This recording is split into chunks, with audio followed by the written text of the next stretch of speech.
Hi, I'm Tony Fleming. Welcome to Fleming's Ultimate Garage.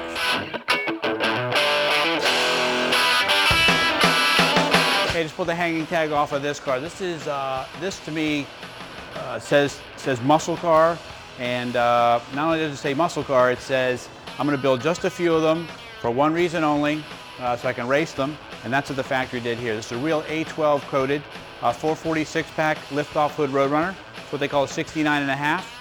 You know, a lot of stuff that I'll talk about on this car, some guys may know, and for others, this is a great learning experience because this is an awesome, awesome piece of machinery. Not only is it awesome, but it comes with an enormous amount of documentation to back everything up. You know, these cars here, first of all, were very powerful. They were faster in the quarter mile than the Hemi cars. Included with some of this is I believe a car and driver top 20 muscle car shootout of these cars. Number one was the Shelby Cobra at 427. They're selling for $1 million plus. Number two is a Tri-Power Coupe 427 Corvette, 450 horsepower until they detuned it to 425. Sorry, not Tri-Power, the four-barrel car in '66. And then third is the A12 446 pack lift-off hood Roadrunner. These cars are not only fast, they hook up like you can't believe, and they have serious hardware inside of them. The one thing that they were known for is people drove the hell out of them. That's what they bought them for. And a lot of them, the engines were either taken out and modified and things like that. This car happens to have the original matching numbers engine in the car. The transmission, it doesn't have a VIN number on it. It could be the original one, we don't know, but it doesn't have a VIN number on it, so it's blank. It's got the original Dana in the rear with Sure Grip. And this car is meant to do heavy duty something. What's so cool about it, this is a dark bronze metallic paint. The paint on this car is spectacular. I wanted to show you real quick so you can kind of read. You can almost read everything. Look at this paint on this car. You know, we talk about how photos can make anything look good. This car here. Now this is the level of restoration that this car's undergone. You know, we do a lot of redline tires on cars, and redlines are what came on this car with steel wheels. Typically we put the redline radials on, but this car was restored to show. And if you get this car, you can take it to a show, or you can drive it, your choice. But it has the correct H-code wheels. This is the original wheels that came on the car. They came with this funky wheel with a code on the wheel only for this car.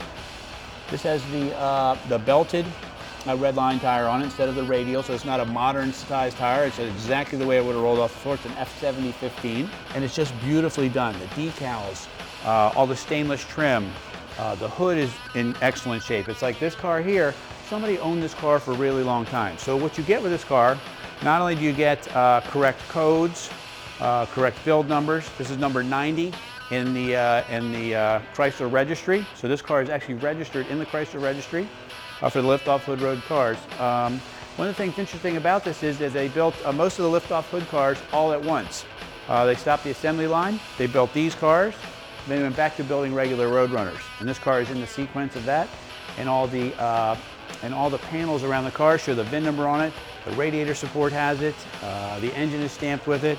So it's just a really cool, authentic car, and I get a little excited and ramble on a little bit because you know what? We're still talking 40 years later. This is 40 years later. This car has its original components on it and was built to do one thing, and that's go fast, and it does do that, exactly. So let me take the hood off for you real quick, and let's take a peek under there and see what the performance is all about.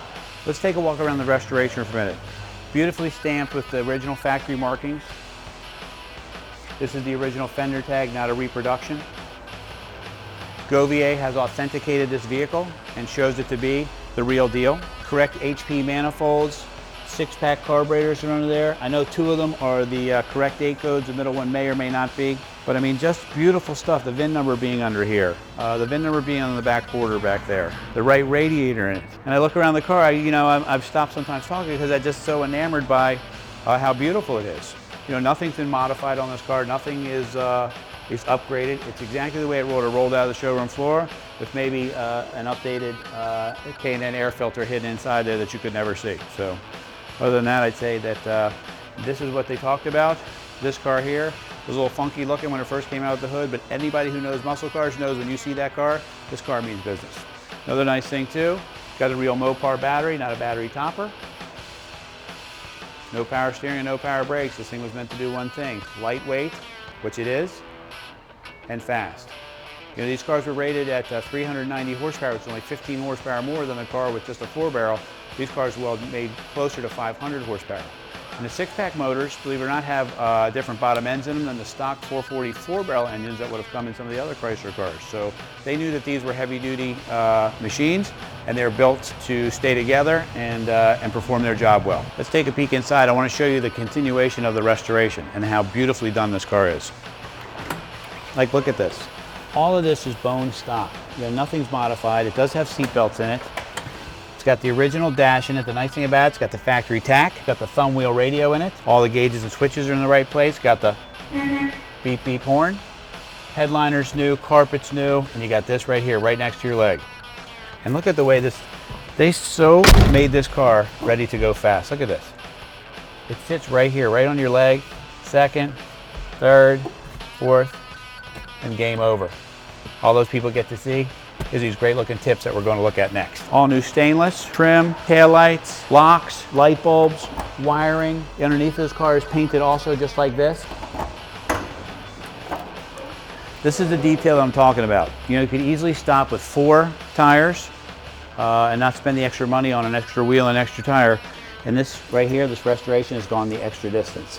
Beautifully detailed trunk, painted exactly the way it's supposed to. Beautiful trunk pan.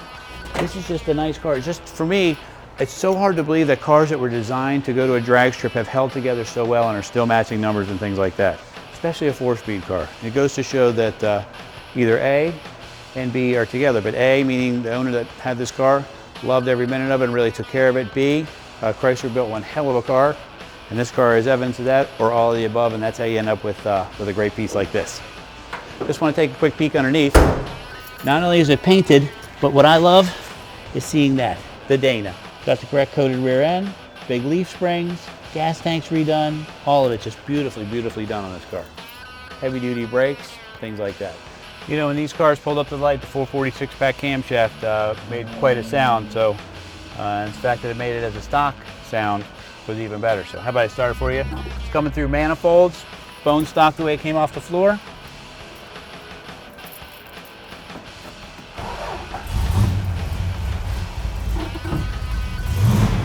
Tack works beautifully.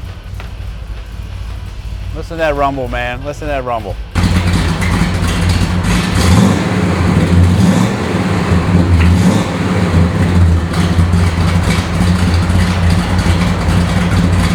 You know, anytime you can get a muscle car that has a limited production, you know, some people tout, you know, one of 1,300, one of 2,600, which are still really low production numbers when you consider they were selling 500,000 and 600,000 cars a year that time. Chrysler alone Plymouth was selling 700,000 cars a year. Chrysler is selling almost a couple million. This is one of 388 built. Okay, one of 388 built. And it's still matching numbers, and it's very documented. It has the things that came off the factory assembly line still attached to the car. It's unmodified, it's unmolested, and this is the kind of car that stays the value the long course. Like, this is the investment grade car that you buy, you drive for a while, you sell it for what you paid for it, or maybe sometimes even make money on the car and get yourself something else. That's what makes this hobby so great. Anyway, we're Fleming's Ultimate Garage. Super proud to present this A12 446-pack lift-off hood Roadrunner. Call us 301-816-1000. We'll tell you all about it.